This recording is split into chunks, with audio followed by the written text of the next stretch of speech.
before I start this video, I want to apologize on the delay. Since I've been back home, I've been really busy. Yeah, just been really busy. But I did pass my test. I am a full CDL, a licensed courier. Today is March the 30th, so I passed my test with Prime on March the 21st, like around 1:30 p.m. It took me 4 times, but really I count 3. So my first time I passed the pre-trip, nothing wrong with the pre-trip.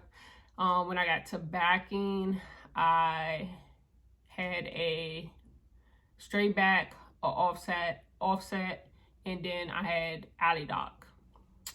Passed straight backing, offset, got to alley dock, second guess myself. The reference point that my trainer told me was the gap between my tire and my landing gear. I made it too big, over guessed myself, failed on that one. Second time, I got alley dock again, second guessed myself again, and failed it. I'm gonna just keep it 100 with y'all. Third time I passed backing. I had a straight back, offset, and parallel, and then did the road test, and a dude cut me off as I went to go make a right turn. If you guys ever been in Princeton, you know, out of the terminal, you go around the hill, you come to the first right, that right, and then you go to the first light, and it's that wide turn.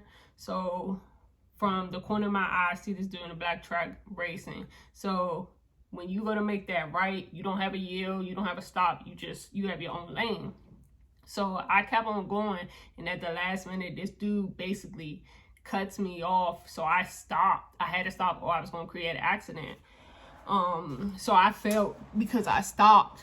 So I impeded traffic, which means if somebody was behind me, it was nobody behind me. But if it was somebody behind me, I would have messed them up. So that's an automatic fail. After we got back to the training pad, he told me I failed because of that. Of course, I thought it was BS. Of course, he thought it was BS. But according to the test rules, at that merge, that turn, I was not supposed to stop. If we would have gotten an accident, we would have just gotten an accident. But me being a student, I didn't want to get in an accident.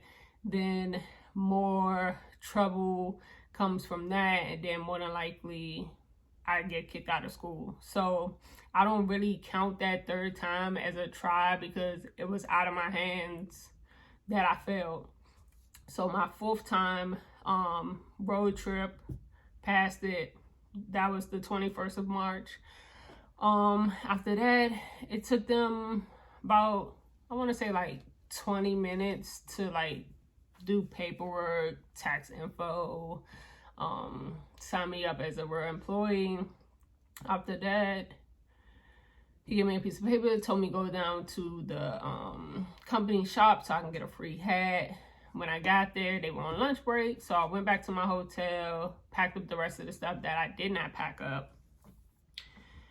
But then, went back to the company store, they were open, got my free hat, got gasoline, and then I went home. It took me about 3 hours to get home. Well, I didn't go home. I went out with my partner to get something to eat, and then I went home. So I didn't get home until probably like 9:30, 10 o'clock that night. But since I've been back home, just chilling, I have talked to the dude that's in trainer and that's in charge of TNT. I have to check in every Tuesday to make sure I get paid. But other than that, I just been chilling at home, hanging out with friends, doing little things that I need to take care of since I've been gone. Chilling with my mom, chilling with my siblings, my partner, just basically just relaxing, playing Xbox, stuff like that. So yeah, I just want to apologize to you guys. Nothing happened. I'm trying to think what else. So the first time I took my test, the rule is from your date that you get cleared. So I got cleared on a Wednesday. I think that was the 23rd. So 2 weeks from then you can test. So my first test was literally a week and 2 weeks and 2 days after I got cleared. So if I would have passed that first time, which I damn near should have, if I shouldn't have second guessed myself for the alley doc, I definitely would have trifected. So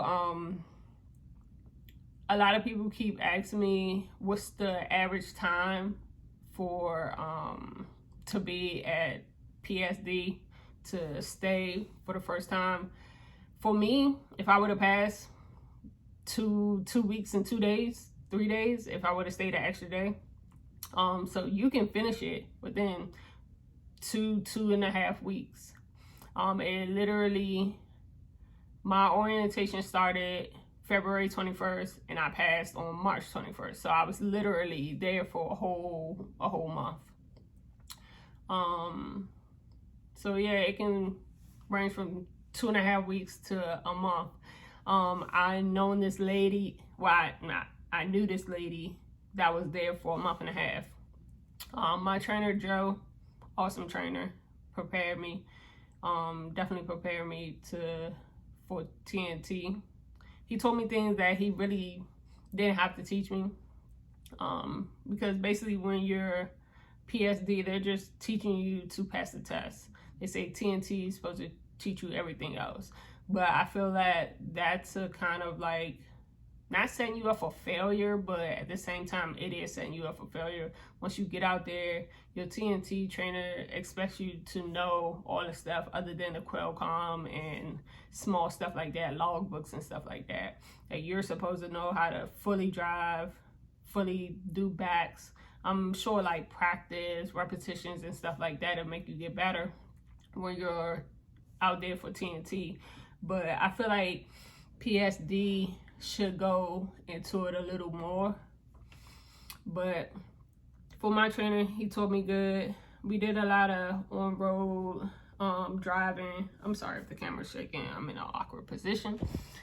But yeah, that's my only issue with PSD. I know it was some students that was out there from 8 a.m. to 6, 7 p.m. with their trainer every day. Some students had 5 other students with them with their trainer. When I got my trainer actually had 6 students.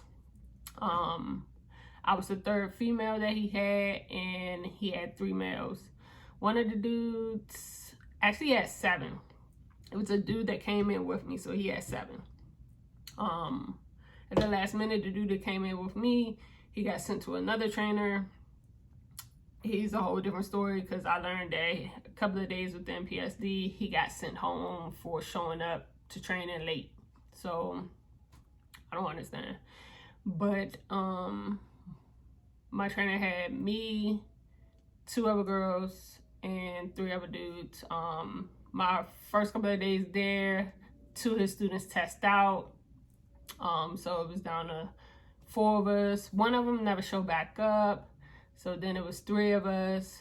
Then the first girl, she tested out 2 days before me. Then I tested out. And then on record, my trainer still has 1 more student.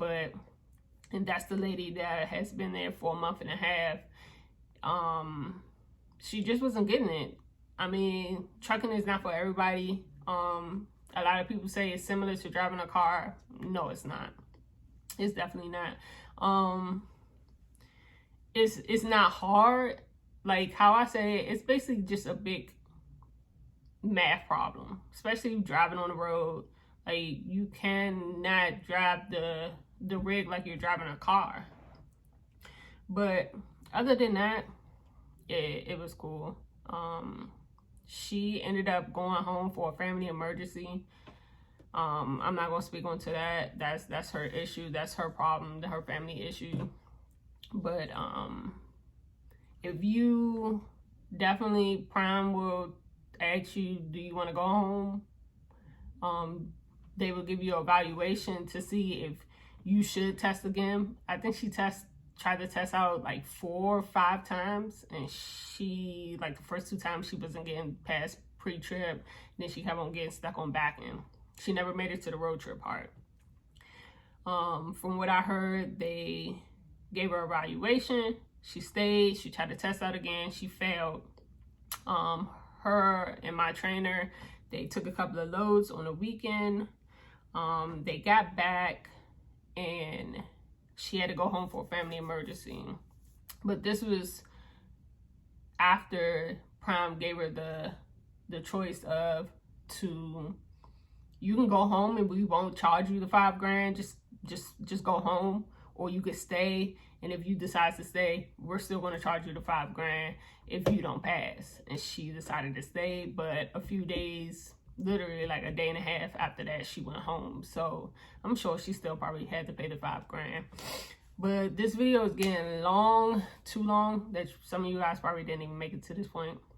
But right after this, probably gonna drop another video on tips that I think everyone should go into PSD, how to be prepared, what to expect, and things like that. All right, guys, have a nice day. Peace.